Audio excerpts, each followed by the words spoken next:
Ari Rosenbaum here with another fun-filled episode of that 4K podcast. This week's topic, we're going to talk about forfeitures and why that's been a hot topic for the past year and change. But of course, first things first, let's go to that 4ksite.com, sign up for the National Virtual Conference that will be at the end of January. We are, looking very soon to solidify some of the dates for Wrigley. I think Wrigley, it's going to be mid-April, but like 1 or 2 days. We got to hear back from Wrigley Field as to when we can schedule it. As Mets fans, my son, the master scheduler, has come up with dates where the Mets will be in town around that same time. So that explains a lot. I think Colorado looks good to go back again. Philadelphia probably as well. And we'll see where we're at. I think I've described it the last couple of weeks. Go to the places where people want to go, aside from where I want to go, and listen to where the plan providers want to go as well. So we're going to concentrate. Chicago's going to be a good town. We had an event there in 2018. Same with Philadelphia. So I'm, hopeful that we could get back there. And we'll see if we can do Washington D.C. at the end of September. Your guess is as good as mine. It's over a year away.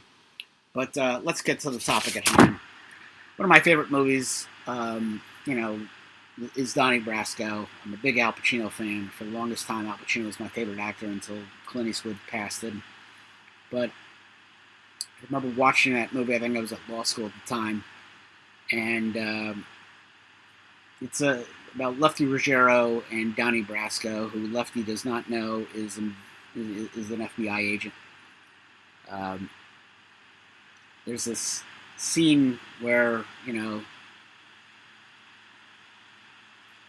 they're taking, they got to make the weekly take that they have to kick up to the higher-ups in the mob, the Bonanno family, if I recall.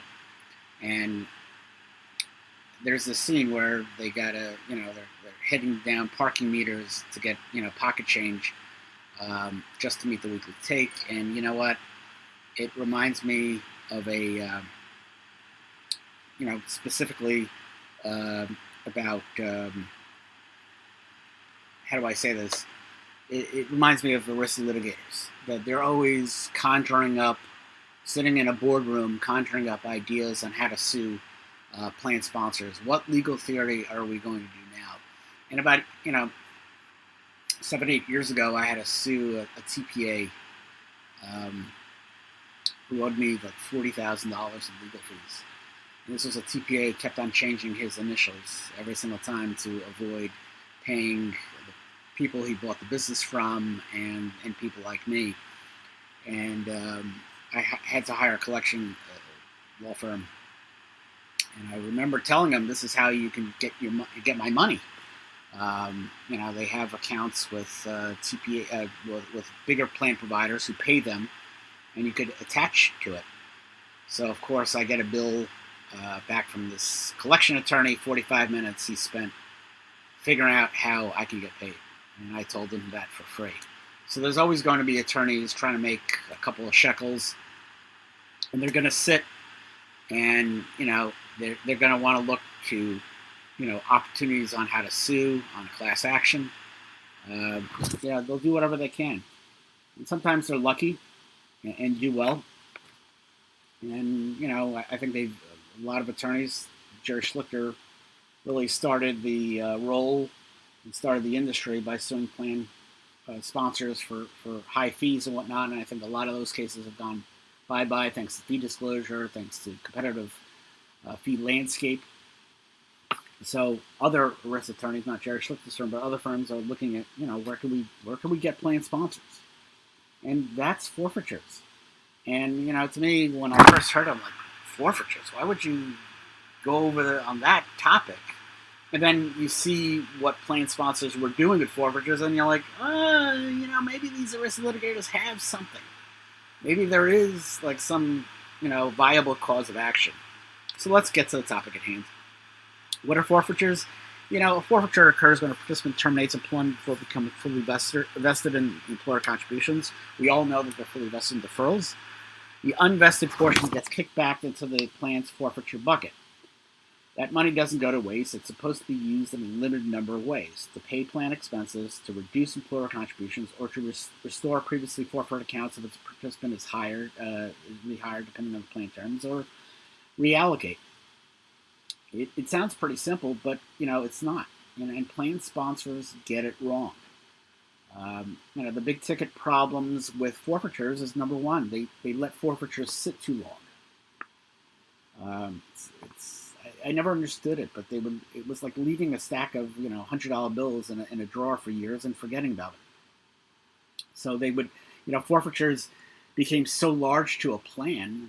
I used to call it a war chest, and IRS finally had some guidance, and it's got to be used in a timely manner, and it's unfair if you're a participant who terminated 2 or 3 years ago and you didn't get your fair share of forfeitures, you didn't get reallocated or whatever it is, and somebody who just got into the plan now is taking advantage of that, because now all of a sudden the employer, after 5 to 10 years of not taking forfeitures, is now using it.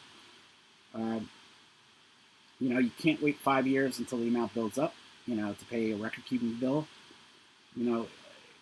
It's really the plan year following the plan year in which the forfeiture occurred. So somebody terminates in 2024, you got to use it by the end of 2025. Letting forfeiture sit can lead to plan DQs. I don't think it's likely, but at the very least, it's an operational error. And,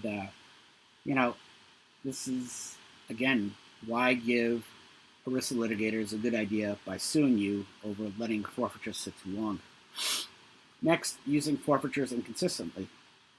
You can't use forfeitures to reduce employer contributions 1 year, then pay plan expenses the next, and go back again that you're changing lanes in the LA without signaling. Plan document really needs to say how forfeitures can be used, and once it says it, you got to use it no matter what. Plan document controls. A lot of plan sponsors out there, think forfeitures are some kind of free cash, and that they could try to use it to pay any plan expenses. I always love those who, I had a VCP application, and the plan sponsor wanted to use it for that, and I said, absolutely not. The plan document controls, so if the plan says forfeitures reduce employer contributions, that's what you're going to do. You don't get to deviate because it's convenient. And if you're relying on your third-party administrator to handle this, remember, garbage in, garbage out. If they don't know your intent, or if you have, they haven't reviewed your adoption agreement in, a decade, you may be misusing forfeitures without even knowing it. And then not tracking forfeitures properly. There are a lot of times where the plan sponsors have no idea how much money is in their forfeiture account, or worse, don't even realize they have one.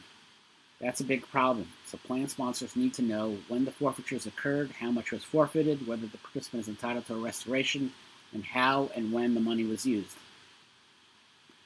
That level of tracking does require some due diligence, but not just a quarterly call with your record keeper where you nod along while half paying attention.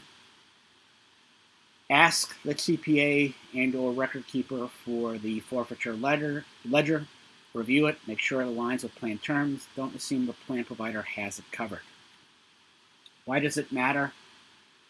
A forfeiture misstep back in the old days might have triggered some sort of slap on the wrist or a correction on the EPCRS. Now, if you got a big enough plan, you got a big enough cause of action.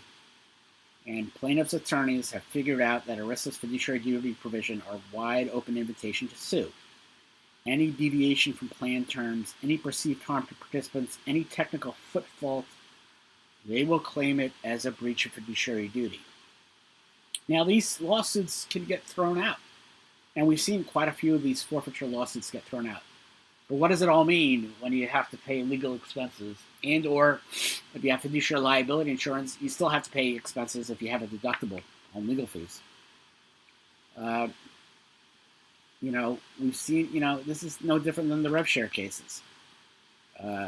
Target date funds, all that kind of stuff. Forfeitures are the big hit. And we'll see more causes of action because, again, the Donnie Brasco litigation attorneys are going to try to figure out more legal actions. and see where they can come. If a litigator can argue that misused forfeitures result in higher costs or improper benefits to the employer, they've got a good claim. And it's federal litigation is always interesting. It's all about surviving. It's kind of like chess. You got a cause of you file a complaint, and then then you get an answer. Then the defendant is going to file for a motion for summary judgment, and the whole case is going to ride on that motion for summary judgment. If it's granted, the defendant wins. The case is thrown out. If the plaintiff survives that motion, then you're usually going to get a settlement, unless you've got some crazy defense counsel and they argue we should go and fight it out and let a jury decide or let the judge decide. And that sometimes is probably not the best idea. It doesn't matter if the forfeiture was used in good faith or if no participant lost a dime. It's all about, these ERISA litigators and wanting that 33 to 40% plus costs part of the settlement. That's all it is. So how can plan sponsors protect themselves? It's really easy. First of all, don't panic. Which always reminds me of that movie Airplane 2, where, Elaine gets up and talks about, the asteroid smashing against the hull of the ship. They're on a direction towards the sun that they can't fix. And one of the guys, who's one of the passengers in the first movie, said, "Are you telling us the whole truth?" And she says, "No, we're out of coffee." And the sign on in the cabin says, "Don't panic." And then, of course, it blurts out, "Panic." Okay, panic. But all a plan sponsor does is really to prepare for all these kind of issues.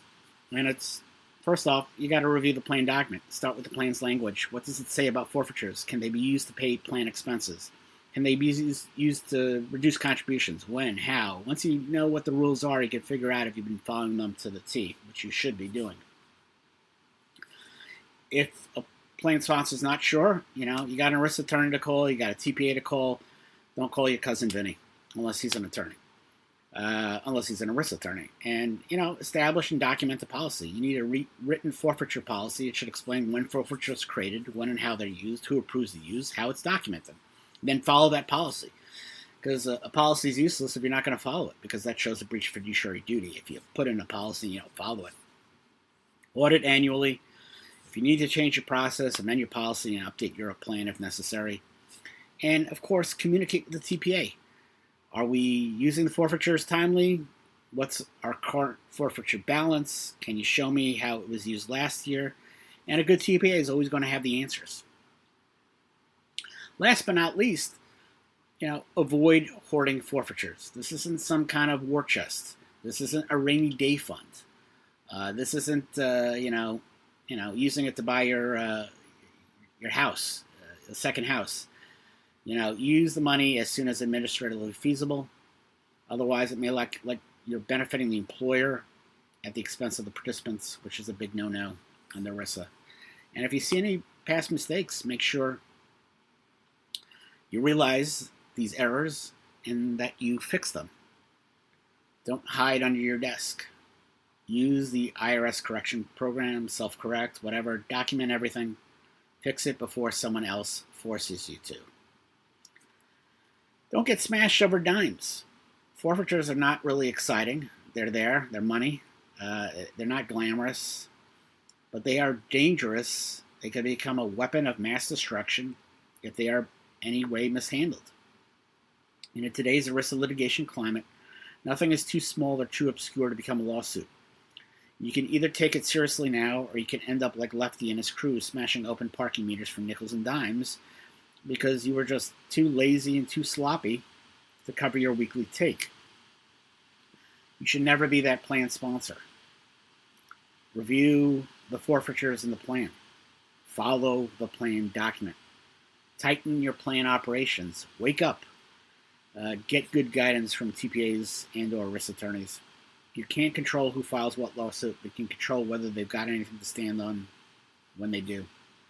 You can't stop litigation sometimes, but a good defense good policy making, good decision making. That's a good defense. That's the best defense. And that's where you could avoid losing in a lawsuit. If you get sued over, dimes and your defense is we didn't know, you're going to wish you'd taken it more seriously. Forfeit this? No, not on my watch. I think it's an important, facet of plan administration that is now at the forefront. And it's at the forefront because ERISA litigators are forcing us to take this more seriously. So, hope you enjoyed this episode of That 401k Podcast. And, of course, go to that401ksite.com. Sign up for free. That 401k National Virtual Conference at the end of January 2026. And, of course, that's the place to be for updates on all our events. It's a sign-up page and all that kind of stuff. And we got some good articles here and there, all my stuff. And hope you enjoyed this episode of That 401k Podcast. Tune in next week for another fun-filled episode of That 401k Podcast. Take care. Bye.